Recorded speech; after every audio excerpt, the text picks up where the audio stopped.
Kabla hujatumia pesa nyingi sana kwenye matangazo yako ya Facebook pamoja na Instagram, kuna ukweli mchungu ambao unatakiwa kuuelewa ili kabla hujachelewa upate nafasi ya kuweza kupata matokeo ambayo ni makubwa zaidi, lakini pia upunguze hizo cost ambazo pengine ingekuwa ni vigumu sana kuja kuzirecover kwa hapo baadaye. Kuna watu wanaamini kwamba the more unavyo spend budget kubwa zaidi, ndivyo hivyo the more ambavyo una possibility ya kupata matokeo ambayo yako vizuri zaidi. Na ndio kitu ambacho kinapelekea watu wengi wana zile budget za kujimaliza. Mtu ana dola 100 na dola 30 na dola za kutosha tu anazitia kwa pamoja kiamini kwamba ndio njia sahihi ya kuweza kupata matokeo ambayo yako vizuri. Lakini nataka nikuonyeshe vitu vitatu ambavyo vitaamua wewe hata kama unatumia budget kiasi gani uweze kupata matokeo ambayo yako vizuri zaidi kwenye matangazo.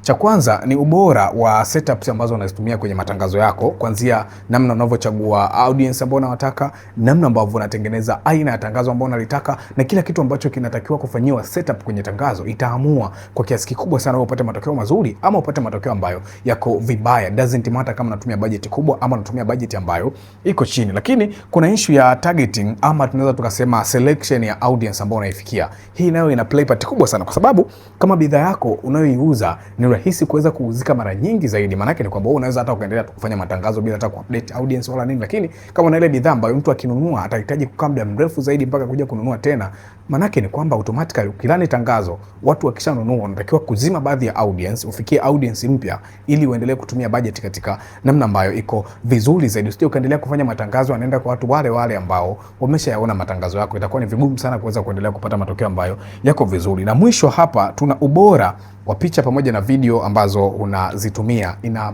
play part kubwa sana ya kuamua wewe upate matokeo mazuri ama upate matokeo ambayo yako vibaya. Unaweza kuwa na mamilioni ya budget kama ambavyo nimesema, lakini the moment ambapo picha na video ambazo unazitumia kwenye matangazo hazina uwezo wa kuweza kukupa watu ambao watakuwa interested, basi ujue kabisa ndio mwanzo huu ambao tangazo lako haliwezi tena likafanya chochote ambacho unaweza kukitegemea kikupa matokeo ambayo yako vizuri zaidi. Kwa hiyo the more unavyo spend zaidi na ukiwa na hivi vitu vitatu vizuri, maana yake ni kwamba matokeo yako yatakuwa ni vizuri zaidi kuliko kitu chochote ambacho unakifanya kwenye matangazo yako ya Facebook pamoja na Instagram. Ili kujiunga na madarasa yangu uweze kujifunza kwa kina zaidi namna ambavyo unaweza ukafanya matangazo kwenye hii mitandao ya Facebook pamoja na Instagram, niandikia kwenye DM nataka, then mimi nakupa utaratibu.